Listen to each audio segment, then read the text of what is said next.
எல்லா புகழும் இறைவனுக்கே. Hello friends, welcome to Keelakarai kitchen. இன்றைக்கி நம்ம சேனலில் கீரையும் வாழைப்பூவையும் எப்படி ஈஸியாக க்ளீன் பண்ணி கட் பண்ணலாம்னு சொல்லி தான் பார்க்க போகிறோம். ஹெல்த்தியான இந்த ரெண்டையுமே க்ளீன் பண்ணுறது ரொம்பவே கஷ்டம்னு சொல்லிட்டு நம்ம அடிக்கடி குக் பண்ண மாட்டோம்.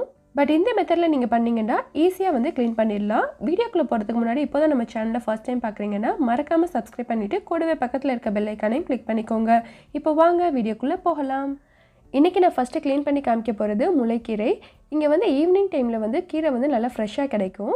வேலைக்கு போகிறவங்க வேலை முடிஞ்சு வரும்போது இதை ஃப்ரெஷ்ஷாக வாங்கிட்டு வந்துடுவாங்க. சில பேர் இந்த கீரையை உடனே குக் பண்ணிடுவாங்க. சில பேர் மறுநாள் காலையில் குக் பண்ணிக்கலாம் அப்படின்னு சொல்லிட்டு வச்சுருவாங்க. இதை நம்ம அப்படியே வச்சிடக்கூடாது, கீரை வாடிடும். ஸோ ஒரு கண்டெய்னரில் பாதி அளவு தண்ணி ஃபில் பண்ணிவிட்டு அதில் கீரையோட வேர்பாதி உள்ளே போகிற மாதிரி வச்சுக்கோங்க.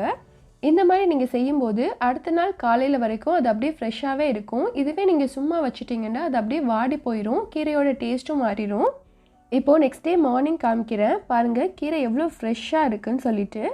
உங்கள்கிட்ட ஃப்ரிட்ஜ் இல்லாத பட்சத்தில் நீங்கள் 2 நாளைக்கு கூட இந்த மாதிரி தண்ணியில் போட்டு வைக்கலாம், கெட்டு போகாது. பட் நம்ம எந்த அளவுக்கு சீக்கிரம் குக் பண்ணுறோமோ அந்த அளவுக்கு ஹெல்த்தியாக இருக்கும். இப்போ இதை நான் தண்ணியிலேருந்து எடுத்துட்டேன், இதை க்ளீன் பண்ணி காமிக்கிறேன். நான் இங்கே கீரை கட்டு பிரிக்க போகிறது இல்லை, அப்படியே கட்டோட வச்சு தான் க்ளீன் பண்ணி காமிக்க போகிறேன். இது நேற்று ஈவினிங் வாங்கின கீரை. இது எந்த அளவுக்கு ஃப்ரெஷ்ஷாக இருக்குதுன்னு சொல்லிட்டு உங்களுக்கு பார்க்கும்போதே தெரியும். நம்ம ஹெல்த்தியாக இருக்கணும்னா அட்லீஸ்ட் வாரத்தில் 2 நாளாவது கீரை எடுத்துக்கிடணும். கீரை உடம்புக்கு ரொம்ப நல்லது. கீரையோட வேரில் மண் இருந்துச்சுன்னா அது ஸ்டார்டிங்லேயே கொஞ்சமாக கட் பண்ணிக்கோங்க. இப்போ என்னோடய கீரையில் அந்த மாதிரி இல்லை, ஸோ அதனால் நான் கட் பண்ணலை. இப்போ இதை நம்ம தட்டி விட்டுக்கிடலாம். இந்த மாதிரி செய்யும்போது பூச்சி புழு அப்புறம் ஏதாவது அழுகுன இலைகள்லாம் இருந்தால் கீழே விழுந்துடும். நம்ம கீரையை வேரோடு வச்சு க்ளீன் பண்ணும்போது கண்டிப்பாக நிறைய மண் வரும். கீரையில் உள்ள பூச்சி அழிச்ச இலைகளை மட்டும் கண்டிப்பாக ரிமூவ் பண்ணிடுங்க.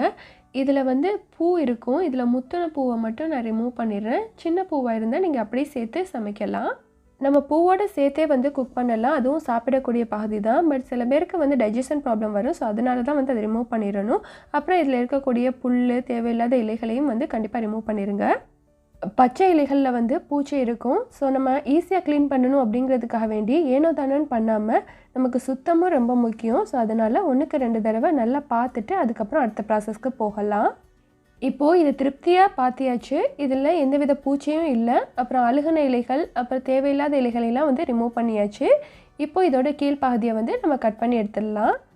இந்த மாதிரி நீங்கள் ஆரம்பத்திலே கட் பண்ணால் தான் நிறைய மண் கீரையில் வராது. ஸோ நீங்கள் ரொம்ப நேரம் அலசணுன்னு தேவை இருக்காது.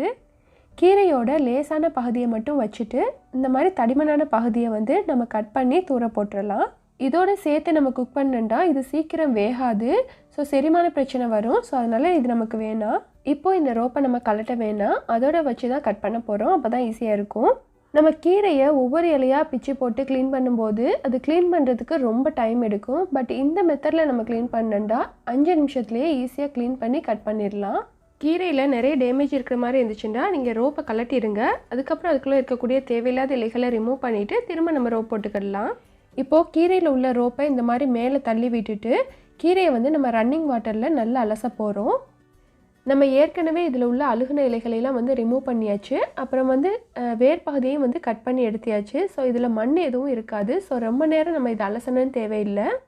நம்ம ரன்னிங் வாட்டரில் கீரையை அலசும் போது பாத்திரத்தோட அடியில் மண் தங்குற மாதிரி எதுவும் தங்காது. அப்புறம் நம்மளோட வேலையும் சீக்கிரமாக முடிஞ்சிடும். இப்போ இதை நான் நல்லா தண்ணியில் வாஷ் பண்ணி எடுத்துட்டேன். நம்ம கீரையை கட் பண்ணிவிட்டு வாஷ் பண்ணுறதை விட கட் பண்ணுறதுக்கு முன்னாடி வாஷ் பண்ணால் தான் அதோட சத்துக்கள் நமக்கு முழுமையாக கிடைக்கும். இப்போ இது நல்லா க்ளீன் ஆகிடுச்சு. தண்ணி எல்லாமே ட்ரைன் ஆனதுக்கப்புறம் இதை நம்ம கட் பண்ணிடலாம். வேலைக்கு போகிற பெண்களுக்கு கண்டிப்பாக இந்த மெத்தட் ரொம்பவே யூஸ்ஃபுல்லாக இருக்கும். இப்போது நம்ம கீரையை கட் பண்ணிடலாம். இப்போது இதை கட் பண்ணுறதுக்கு நான் ஷார்ப்பான நைஃப் ஒன்று எடுத்திருக்கேன். ஸோ ரோப் அப்படியே இருக்கட்டும், அதோட வச்சு தான் கட் பண்ண போகிறோம். ஸோ ஷார்ப்பான நைஃபை நீங்கள் யூஸ் பண்ணும்போது வேலையும் டக்குன்னு முடிஞ்சிடும். பட் அதே சமயம் ரொம்ப கேர்ஃபுல்லாக பண்ணணும்.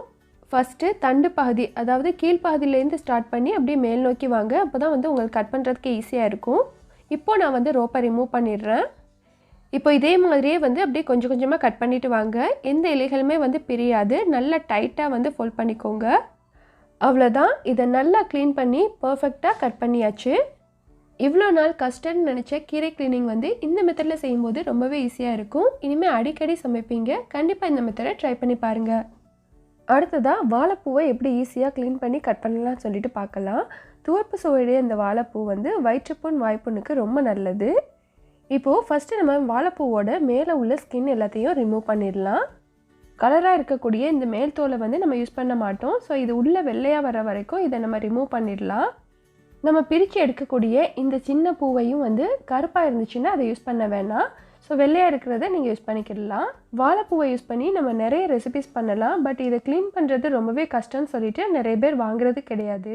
பட் நான் சொல்கிற மெத்தடில் நீங்கள் க்ளீன் பண்ணிங்கன்னா ரொம்பவே ஈஸியாக இருக்கும். இப்போது எல்லா பூவையும் பிரித்து எடுத்தியாச்சு. அடுத்ததாக நம்ம இதை கட் பண்ணிடலாம். அதுக்கு முன்னாடி நான் ஃபஸ்ட்டு கையில் ஆயில் அப்ளை பண்ணிக்கிறேன். ஸோ இந்த மாதிரி செய்கிறதுனால வந்து கை வந்து ரஃப் ஆகாமல் இருக்கும். இப்போது வாழைப்பூவை வந்து உள்ளங்கையில் வச்சு இந்த மாதிரி தேய்ச்சி விட்டுக்கோங்க. இப்படி செய்கிறதுனால நரம்பையும் அப்புறம் இதழையும் வந்து எடுக்கிறதுக்கு ஈஸியாக இருக்கும். பாருங்கள், இந்த இதழையும் அப்புறம் முடிச்சு மாதிரி இருக்கக்கூடிய இந்த நரம்பையும் எடுத்துடலாம். ஸோ இது ரெண்டுமே வந்து உணவில் சேர்க்கக்கூடாது, ஏன்னா டைஜஷன் ப்ராப்ளம் வரும்.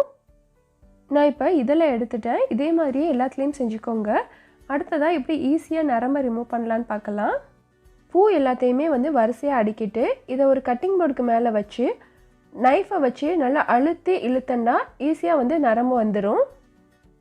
இந்த மாதிரி உங்களுக்கு செய்ய வரலன்னா எல்லா பூவையும் வந்து இந்த மாதிரி ஹோல்ட் பண்ணிவிட்டு ஸோ நைஃபை வச்சு மேல் நோக்கி இந்த மாதிரி அழுத்தி இழுத்திங்கன்னா நரம்பு எல்லாமே ஈஸியாக வந்துடும். இப்போது கீழே உள்ள பகுதியையும் கொஞ்சமாக கட் பண்ணிவிட்டு இது எல்லாத்தையும் தனியாக எடுத்து வச்சுக்கோங்க. இதே மாதிரியே எல்லாத்தையும் க்ளீன் பண்ணி முடித்ததுக்கப்புறம் எப்படி ஈஸியாக கட் பண்ணலாம்னு சொல்லிட்டு பார்க்கலாம். இதை கட் பண்ணுறதுக்கு நான் ஒரு சாப்பர் எடுத்திருக்கேன். இப்போ வந்து நம்ம வாழைப்பூவை கட் பண்ணி இதில் சேர்த்துக்கலாம். இந்த மெத்தடில் நம்ம கட் பண்ணும்போது நமக்கு வேலையும் குறையும், டைமும் சேவ் ஆகும். வாழைப்பூவை நம்ம இந்த மாதிரி ரஃப்பாக கட் பண்ணி சேர்த்தோம்னா இது சாப் பண்ணுறதுக்கு ரொம்பவே ஈஸியாக இருக்கும். நம்ம இதை ஆனியன் வெஜிடபிள்ஸ்லாம் கட் பண்ணுவோம்ல, அதே மாதிரி சேம் மெத்தட் தான். இப்போ இதை மூடியை வச்சு க்ளோஸ் பண்ணிவிட்டு ஒரு 4 to 5 டைம்ஸ் வந்து புல் பண்ணாலே போதும், நல்லா நமக்கு சாப் பண்ணி கொடுத்துரும். இப்போது மூடியை ஓப்பன் பண்ணிவிட்டு நான் காமிக்கிறேன். பாருங்கள், நல்லா சூப்பராக பொடி பொடியாக வந்திருக்கு. ஸோ இதே மெத்தட்லேயே நம்ம எவ்வளோ வாழைப்பூ வேண்டாலும் ஈஸியாக கட் பண்ணிடலாம். இப்போது இந்த வாழைப்பூவை நான் உப்பு கலந்த தண்ணியில் ஆட் பண்ணிக்கிறேன். ஸோ இந்த தண்ணியில் நம்ம வாழைப்பூவை சேர்க்குறதுனால பூ வந்து சீக்கிரம் கருத்து போகாது. வேலைக்கு போகிற பெண்களுக்கு இந்த மெத்தட் ரொம்பவே யூஸ்ஃபுல்லாக இருக்கும். ஸோ இந்த மெத்தடில் அவங்க க்ளீன் பண்ணாங்கன்னா அடிக்கடி வந்து சமைப்பாங்க. அடுத்ததாக நம்ம க்ளீன் பண்ணி எடுத்து வச்சுருக்கிற சின்ன பூவையும் இதில் சேர்த்து நம்ம சாப் பண்ணிக்கிடலாம். நீங்கள் நினைக்கலாம் கீரையும் இதே மெத்தட்லேயே கட் பண்ணலாமேன்னு சொல்லிட்டு. அது லீஃபி வெஜிடபிள், நான் ட்ரை பண்ணி பார்த்தேன், பட் செட் ஆகலை. வாழைப்பூக்கு இந்த சாப்பிங் மெத்தட் வந்து ரொம்பவே யூஸ்ஃபுல்லாக இருந்துச்சு. இப்போது எல்லாத்தையுமே வந்து நான் கட் பண்ணி உப்பு கலந்த தண்ணியில் சேர்த்துக்கிட்டேன். ஸோ அடுத்தது உங்கள் விருப்பத்துக்கு ஏற்ற மாதிரி நீங்கள் குக் பண்ணிக்கிடலாம். கையில் ஆயில் அப்ளை பண்ணியிருக்கிறதுனால கரைப்படாது அப்படின்னு சொல்லிட்டு சொல்லுவாங்க. அதெல்லாம் கிடையாது. கை கிரிப் ஆகாமல் இருக்கிறதுக்காக வேண்டி தான் அந்த மாதிரி ஆயில் அப்ளை பண்ணுறோம். நீங்கள் கட் பண்ணி முடித்ததுக்கப்புறம் கையில் லெமனும் சால்ட்டும் வச்சு தேய்ச்சி விட்டிங்கன்னாவே போதும், கரை போயிடும். வாழைப்பூவில் உள்ள நார் வந்து இந்த பிளேடில் வந்து சுற்றி இருக்கும். அதை நம்ம எடுத்து விட்டுட்டு க்ளீன் பண்ணி வச்சிடலாம். என்ன ஃப்ரெண்ட்ஸ், இன்றைக்கி நீங்கள் பார்த்த கீரை அண்ட் வாழைப்பூ க்ளீனிங் மெத்தட் யூஸ்ஃபுல்லாக இருந்திருக்குன்னு நினைக்கிறேன். ட்ரை பண்ணி பார்த்துட்டு உங்களோட ஃபீட்பேக்கை சொல்லுங்கள். அண்ட் இந்த வீடியோ பிடிச்சிருந்தா please like, comment, share and subscribe my channel. Thank you.